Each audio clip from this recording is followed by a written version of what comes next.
नमस्कार मित्रांनो, मी सारिका आणि तुमचं स्वागत आहे मराठी बाई कथा या आपल्या हक्काच्या चॅनलवर, जिथे आपण अशा गूढ आणि थरारक कहाण्या घेऊन येतो ज्या थेट तुमच्या काळजाला भिडतील. आजची कथा आहे एका अशा शहराची जिथे काचेच्या चकचकीत इमारती आणि आधुनिक जीवनशैलीच्या मागे एक जुनं भयानक रहस्य दडलेलं आहे. ही कहाणी आहे शीलाची, एक तरुण शिकलेली नोकरी करणारी स्त्री, जिने नुकताच मातृत्वाचा गोड अनुभव घेतला होता. पण या आनंदात तिच्या सासरच्या अपार्टमेंटमध्ये तिला एका अशा भयान अस्तित्वाची जाणीव झाली ज्यामुळे तिचं मन आणि शरीर दोन्ही गारठून गेलं. नवीन बाळाच्या किलबिलाटाने भरलेल्या घरात एका बाल्कनीतून दिसणाऱ्या भयानक दृश्याने तिचं आयुष्य कसं हादरवून टाकलं. कोणत्या आत्म्याने तिला आणि तिच्यासारख्या इतर मातांना वारंवार दर्शन देऊन एका वेदनादायक संदेश देण्याचा प्रयत्न केला, या सगळ्याचा उलगडा आज आपण करणार आहोत. मी तुम्हाला खात्री देते, ही कथा ऐकताना तुमच्या अंगावर वारंवार काटा येईल. म्हणून एकही क्षण न वगळता डोळे मिटून किंवा उघडून पण लक्षपूर्वक ऐका. आणि हो, कमेंट्समध्ये तुमचं नाव आणि तुम्ही कोणत्या शहरातून हा व्हिडिओ बघत आहात हे लिहायला विसरू नका. तुमचं प्रोत्साहन आम्हाला अशा कथा शोधायला मदत करतं. चला तर सुरू करूया शीलाच्या आयुष्यातील त्या भयानक वळणाची कहाणी. शीला, ती मूळची पुण्याची, एका संस्कृत मध्यमवर्गीय कुटुंबातील. पुणेरी बाणा म्हणजे काय हे तिच्या वागण्यात, बोलण्यात आणि विचारात स्पष्ट जाणवायचं. तिचं शिक्षण पुण्यातच झालं आणि IT क्षेत्रात तिने चांगली नोकरी मिळवली. सगळं कसं शिस्तीत आणि सुरळीत चालू होतं. मग तिच्या आयुष्यात हेमंत आला. अरेंज मॅरेज पद्धतीने दोघांची गाठ पडली. हेमंत नवी मुंबईतील खारघर येथे एका मोठ्या आणि आधुनिक अपार्टमेंटमध्ये राहत होता. हेमंतचं कुटुंब खूप प्रेमळ आणि समजूतदार होतं. शीलाने त्यांच्या घरात पाय ठेवल्यापासून तिला कधी सासर माहेर असा फरक जाणवलाच नाही. सासूबाई आणि सासरेबुवा यांनी तिला अगदी आपल्या मुलीसारखं प्रेम दिलं. तिची खूप काळजी घेतली आणि तिच्या प्रत्येक निर्णयाला पाठिंबा दिला. शीलासाठी हे स्थलांतर नवीन होतं, पण घरच्यांच्या प्रेमळ आधारामुळे तिला कधीच एकटेपणा जाणवला नाही. काही वर्षांनी त्यांच्या घरात एक मोठी गोड बातमी आली. शीला गरोदर राहिली. गरोदरपणाचा अनुभव खूप सुंदर आणि आनंदही होता. अंतिम महिन्यात तिच्या आई वडिलांनी म्हणजे तिच्या माहेरच्या लोकांनी तिला तिच्या प्रसूतीसाठी पुण्यात बोलावून घेतलं. कारण माहेरी मिळणारा आधार आणि आईची ममता या काळात खूप महत्त्वाची वाटते. अर्णवचा जन्म झाला.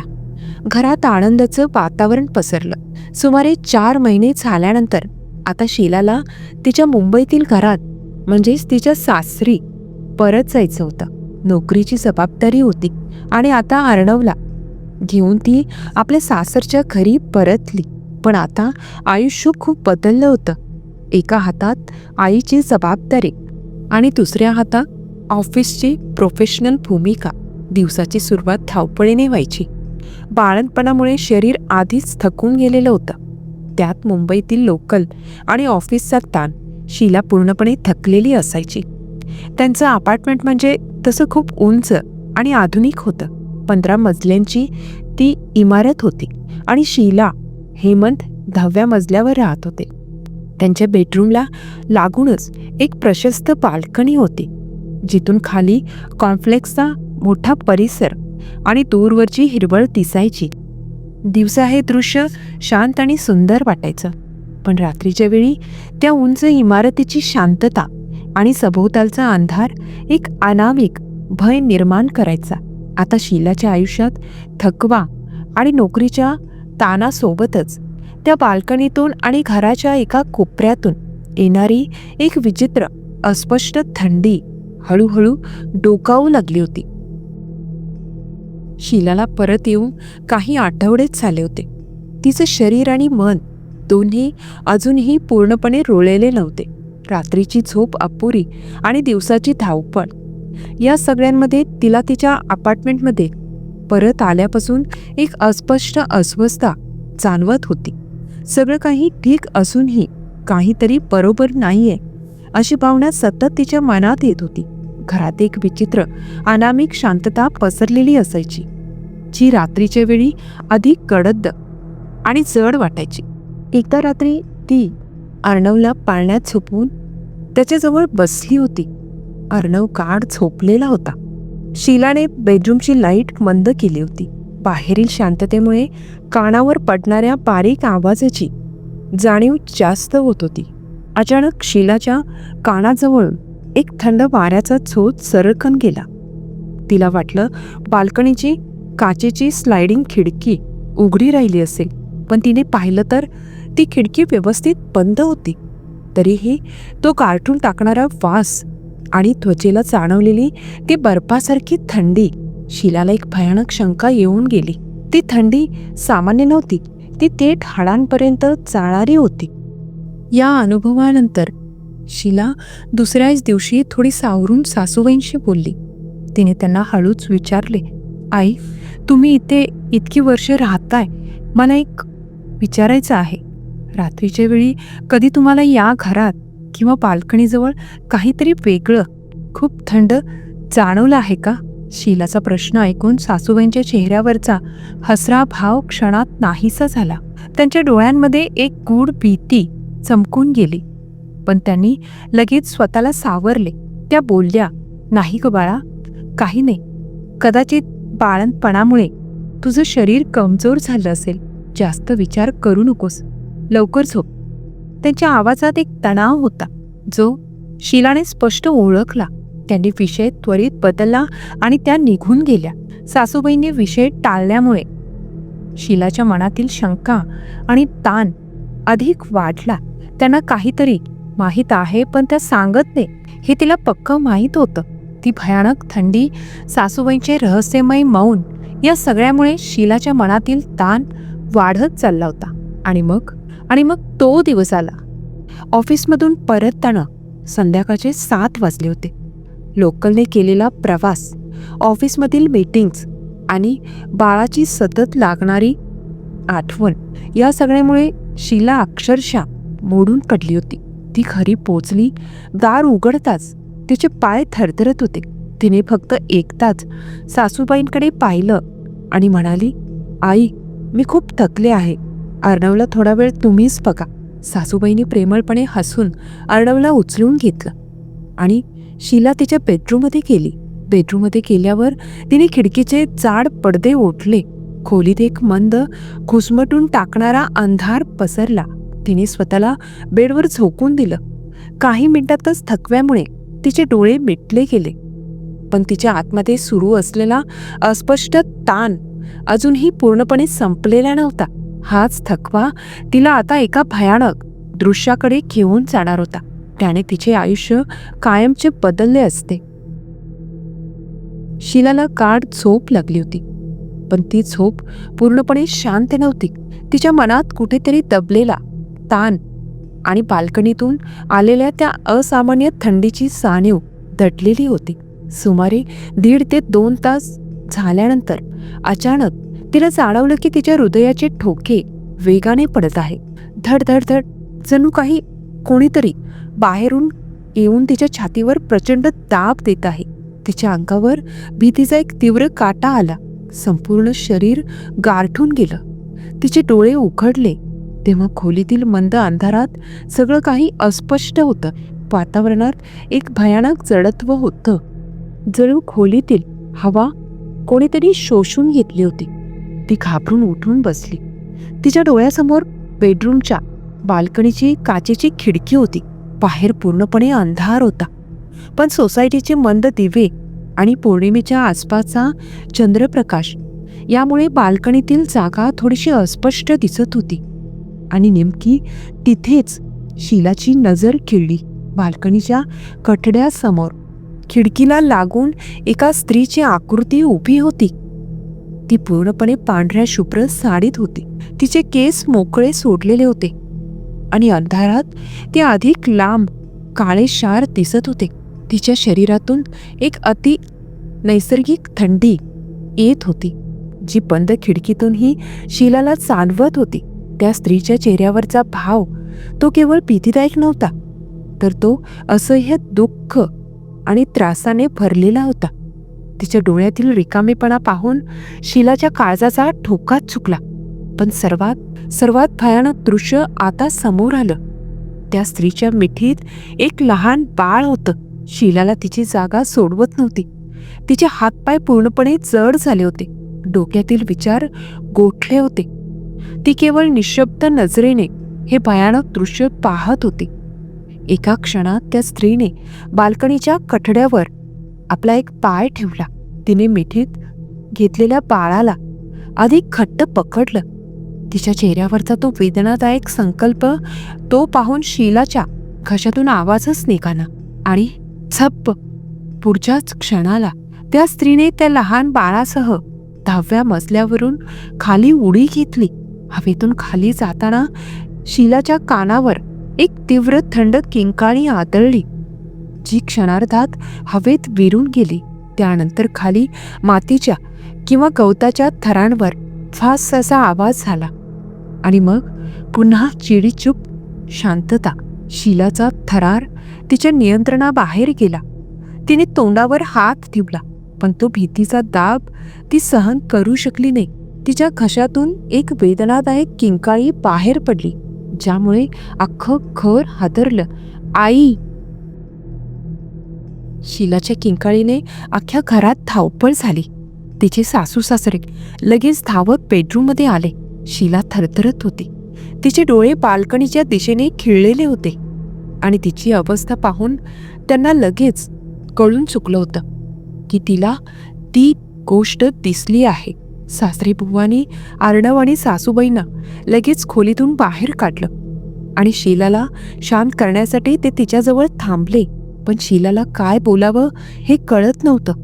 तिची ओठ थरथरत होते, पण तिच्या तोंडातून शब्द फुटत नव्हते. काही वेळाने सासूबाई परत आल्या. त्यांनी शीलाला पाणी प्यायला दिलं. तिचे हात आपल्या हातात घेऊन त्या खूप हळू आवाजात बोलू लागल्या. बाळ, शांत हो. मला माहीत आहे तू काय पाहिलं आहेस ते. तू घाबरू नकोस. तू एकटी नाहीस. सासूबाईने जे काही सांगितलं ते ऐकून शीलाच्या अंगावर पुन्हा भीतीचे थंड शहारे आले. पण आता तिची भीती केवळ एका दृश्याची नसून एका भयानक सत्याची होती. शीला, हे बघ, ही जी इमारत आहे ना, ती दिसायला खूप आधुनिक आणि सुंदर आहे, पण या भिंतींना काही भयानक रहस्ये माहीत आहेत. सासूबाई बोलत होत्या. ती स्त्री, तिचं नाव मंदाकिनी होतं. ती याच 10व्या मजल्यावर दुसऱ्या विंगमध्ये राहायची. काही वर्षापूर्वी मंदाकिनीचे लग्न होऊन ती इथे त्या फ्लॅटमध्ये राहायला आली. तिचं आयुष्यही तुमच्यासारखंच होतं, हसण्या खेळण्याचं. पण जेव्हा तिला मुलगी झाली तेव्हा तिच्या सासरच्या लोकांनी तिच्यावर प्रचंड अन्याय करायला सुरुवात केली. त्यांना मुलगा हवा होता. सासूबाईंचा आवाज गैबरला. तिला घरातून, तिच्या नवऱ्याकडून आणि सासरच्याकडून दररोज मानसिक आणि शारीरिक त्रास दिला जायचा. तू आम्हाला वारसदार दिला नाहीस म्हणून तिला टोमणे मारले जायचे. तो छळ इतका असह्य झाला की तिने एक दिवस टोकाचा निर्णय घेतला. तिने त्याच बाळाला, तिच्या निष्पाप मुलीला मिठीत घेतलं आणि त्याच बाल्कनीमधून उडी मारून आत्महत्या केली. तिच्या आत्म्याने आजही या इमारतीतील शांतता स्वीकारलेली नाही. सासूबाई पुढे बोलू लागल्या. दुर्दैवाने तू एकटी नाहीस. या इमारतीत अनेक नवीन माता आहेत ज्यांना नुकताच मुलगा झाला आहे. त्यांना मंदाकिनीचा आत्मा दिसतो. हे तिचं अपूर्ण राहिलेलं मातृत्व आहे. तिला आपल्या मुलीच्या मृत्यूचं दुःख जगाला दाखवायचंय आणि तिच्यासारख्या इतर मातांनी आनंदी राहावं हे तिला पाहवत नाहीये. शीलाला आता कळलं. तिची भीती निराधार नव्हती, पण ही माहिती मिळाल्यावर तिची भीती अधिक अमानुष झाली. मंदाकिनीचा आत्मा तिच्या आजूबाजूला आहे, तिच्या अर्णवच्या जवळ आहे. या जाणीवेने तिच्या डोळ्यासमोर अंधार येऊ लागला. ती बाल्कनीतून उडी घेताना जी किंकाळी देते ती केवळ तिच्या मृत्यूची नाही, तर ती स्त्री भ्रूण हत्येच्या मानसिकतेतून आलेल्या दुःखाची आहे. सासूबाईंनी डोळे पुसले. शीलाने अर्णवच्या पाळण्याकडे पाहिलं आणि तिला जाणवलं की मंदाकिनीच्या डोळ्यातील वेदना आता तिच्यापर्यंत पोचल्या होत्या. किती भयानक आणि काळजाला चिरणारी ही कथा नाही का? विचार करा, ज्या मातृत्वाच्या नाजूक टप्प्यावर एका स्त्रीला केवळ आनंद आणि सुरक्षितता हवी असते, त्याच वेळी शीलाला एका दुर्दैवी आईच्या आत्म्याशी सामना करावा लागला. मंदाकिनीचा आत्मा केवळ भीती दाखवत नव्हता, तर तो त्या समाजाच्या क्रूरतेला आणि एका मुलीच्या जन्मामुळे होणाऱ्या छळाला शाप देत होता. मंदाकिनीची ती बाल्कनीतून उडी घेण्याची क्रिया वारंवार त्याच ठिकाणी, त्याच वेळी, त्याच परिस्थितीत रिपीट होते. हे केवळ भूताटकी नाही मित्रांनो, हे आहे त्या मातेचं अपूर्ण राहिलेलं प्रेम आणि तिच्या बाळाच्या मृत्यूमुळे आलेलं असह्य दुःख, जे या इमारतीतल्या प्रत्येक नवीन आईच्या मनात भय निर्माण करतं, जेणेकरून कोणीतरी तिच्या वेदनांची दखल घ्यावी. मित्रांनो, तुम्हाला काय वाटतं? मंदाकिनीच्या आत्म्याला मुक्ती मिळाली असेल की ती आजही रात्रीच्या वेळी त्या बाल्कनीतून उडी घेत असेल? आम्ही खूप कष्ट करून, खूप मेहनत घेऊन तुमच्यासाठी अशा थरारक कथा घेऊन येत असतो. जर खरंच तुम्हाला ही कथा आवडली असेल तर आत्ताच चॅनलला सबस्क्राईब करा, व्हिडिओ लाईक करा आणि तुमच्या मित्रांना व कुटुंबाला हा व्हिडिओ शेअर करायला विसरू नका, जेणेकरून त्यांनाही या भयकथेचा अनुभव घेता येईल. आता आपण त्या मित्रांची नावे घेऊया ज्यांनी आमच्या मागील कथेवर लाईक आणि कमेंट करून आम्हाला पाठिंबा दिला.